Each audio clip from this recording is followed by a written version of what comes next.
אין שום הצדקה שווה לשני ההנחות, במיוחד לא לפי אלברט איינשטיין. אלו דברים שהוצאו מהקשרם, סולפו והופתו על מנת להציל ממעמקי השכול טענה אבסורדית. התיאוריה קובעת. מי שיודע דבר על תיאוריית היחסות מבין שהתיאוריה קובעת את מסקנותיה רק כאשר מדברים על מהירויות הקרובות ממהירויות האור, ולא על מהירויות נמוכות. כדור הארץ נע בפחות מ1% ממהירות האור, כך שלגבי תנועת כדור הארץ אין מקום לדבר על תורת היחסות.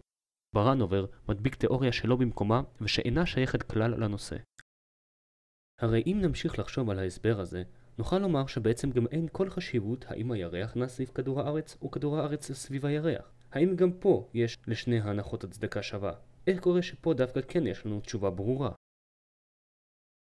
נמשיך להניח שהשמש סובבת את כדור הארץ. על מנת להצדיק אז את תנועותיהם של הכוכבים ברקיע, כפי שאנחנו רואים אותם מהארץ, יהיה עלינו לטעון שתנועותיהם בחלל היא גבוהה ממהירות האור, וזו כבר סתירה גסה לתיאוריית היחסות עצמה. אין מהירות גבוהה יותר ממהירות האור. אותה תיאוריה שעליה ברנובר מנסה לבסס את טענותיו, היא בעצם זו שמפילה אותו. באופן אירוני, זהו דווקא אלברט איינשטיין שמספק לנו את הפתרון החד משמעי לבעיה. תורת היחסות הכללית קובעת שכדור הארץ והשמש נעים בתנועה הדדית. הם סובבים יחדיו סביב מה שנקרא מרכז כובד משותף. אם נחפש את מרכז הכובד הזה, נגלה כי השמש כה גדולה שהיא בולעת את מרכז הכובד המשותף בתוכה. כלומר, מרכז הכובד המשותף נמצא בתוך השמש עצמה. אז השמש נע סביב מרכז הכובד המשותף וגם כדור הארץ. וכל עוד אנחנו יודעים שכדור הארץ לא עובר בתוך השמש, לא נשאר לנו אלא להכיר כי כדור הארץ נע סביב השמש.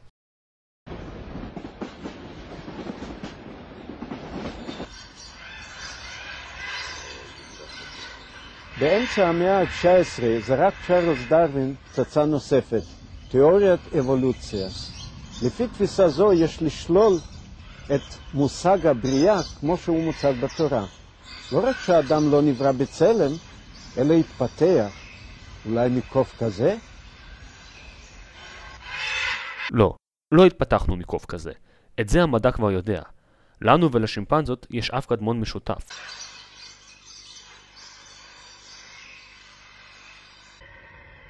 במאה ה-19 התפתחו השערות שונות בנוגע להיווצרותו וגילו של כדור הארץ. גם הן נראו כסתירות מדעיות לאמונת היהדות. אבל כל התיאורים האלה אינם תואמים את הקריטריונים של מדע גריידא.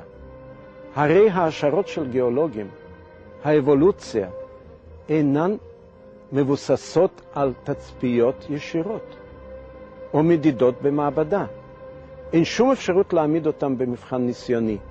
מדובר על השערות, היפותזות, המתארות שחזור דמיוני של העבר, ובוודאי שאין הצדקה להציג אותן כעובדות מוצקות.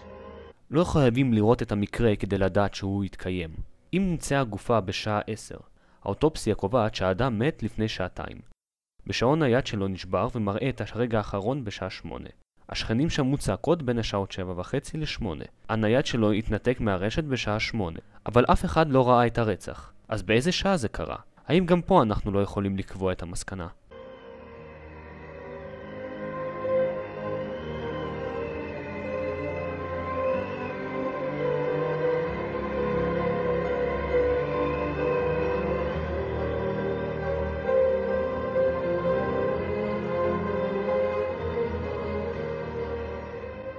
Well, I think you know that the sun, our sun, is a star.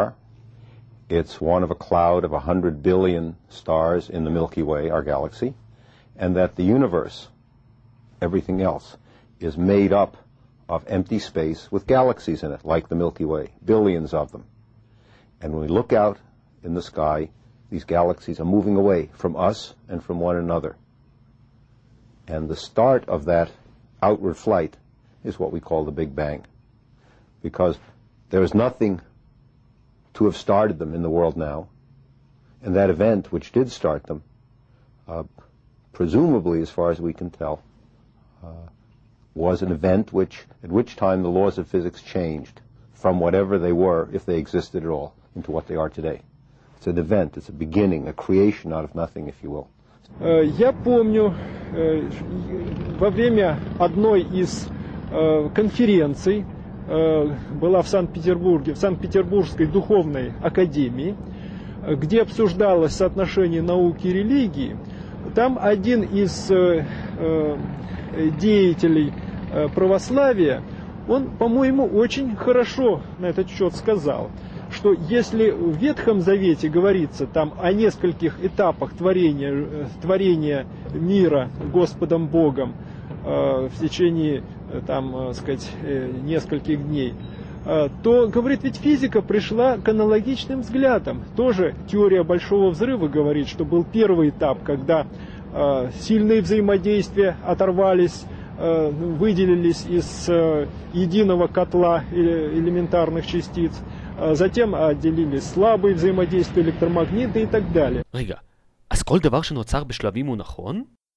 מה הקשר בין כוחות של תגובות הדדיות חזקות, תגובות חלשות ותגובות אלקטרומגנטיות לבריאת האור, לבריאת המים ובריאת האדמה וכו'?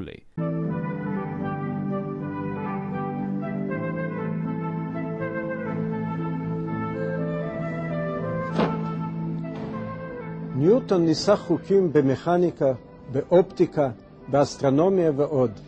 התפתחות המדע הקלאסי עשה רושם עצום על החוקרים ועוד יותר על הציבור הרחב. המדע נתפס כיודע הכל וכל יכול. אז התחזקה האמונה באדם הנבון ודחקה את רגלי האמונה באלוקים. הגישה של המדע הקלאסי הייתה שלכל תופעה בטבע חייב להיות הסבר רציונלי מדעי. המדע הקלאסי דגל בסיבתיות. לכל תופעה יש סיבה מוגדרת היטב, והמצב הנוכחי של מערכת פיזיקלית קובע באופן חד משמעי את עתידה. זוהי גישה דטרמיניסטית. הכל קבוע וידוע לפי חוקי הפיזיקה. המדען הצרפתי לפלס אף טען שאם יהיו לנו מספיק נתונים על כל אטום ואטום ביקום, נוכל לחזות לפי חוקי הפיזיקה מה יקרה לכל חפץ ואפילו לכל אדם בכל זמן נתון בעתיד. ובכן, אם האדם יכול לחשב במדויק כל מה שיקרה בעתיד, איזה טעם יש לבחירה חופשית של האדם בין טוב ורע? אם בעולם הדטרמיניסטי של ניוטון הכל קבוע מראש, איזו משמעות יש לתפילה? להזכירכם, פילוסופיה זה לא מדע. או לשכר ועונש. להזכירכם, פילוסופיה זה לא מדע. אך כדאי לזכור שהסתירה הזו מבוססת על המדע הקלאסי של מאות הקודמות. המדע החדיש מעמיד את הבעיה באור חדש לגמרי. להזכירכם, לא משנה. מסקנות של תיאוריית קוונטים שבטבע אין דטרמיניזם, אין החלטיות, נראות מנוגדות לשכל הישר. אפילו איינשטיין התקשה לקבל אותן. לא נוכל כמובן להסביר כאן את תיאוריית הקוונטים כולה.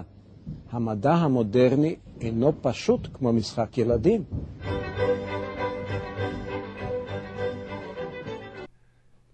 ונעבור לפאנצ'ליין.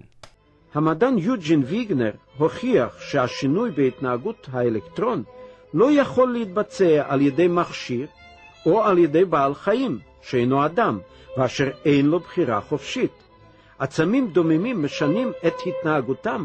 גם אם התבוננות האדם משפיעה על ההתנהגות של התת חלקיקים, מובן ומשמעות מוענקת לדברים רק מתוך ההחלטה המודעת של האדם ולפי השקפותיו. אבן יכולה להיות עם משמעות מדעית, רוחנית ורגשית, אך שום התבוננות לא תהפוך אותה לבננה. ושיהיו לו תכונות פיזיקליות מסוימות. רק לאדם ישנה בחירה חופשית שאינה כפופה לחוקי הטבע. אפשר להבין מכך שעצם ההתבוננות האנושית היא המקנה מובן ומשמעות למציאות. אם אין אדם שצופה בעצם, אין עצם זה קיים כלל מבחינה מדעית. מה הקשר בין להביא משמעות לדברים לבין העובדה שהם קיימים? פירוש הדבר שמה שלא נצפה על ידי האדם לא קיים מבחינה מדעית. גם אם התבוננות האדם משפיעה על ההתנהגות של התת חלקיקים, מובן ומשמעות מוענקת לדברים רק מתוך ההחלטה המודעת של האדם ולפי השקפותיו. אבן יכולה להיות עם משמעות מדעית, רוחנית ורגשית, אך שום התבוננות לא תהפוך אותה לבננה.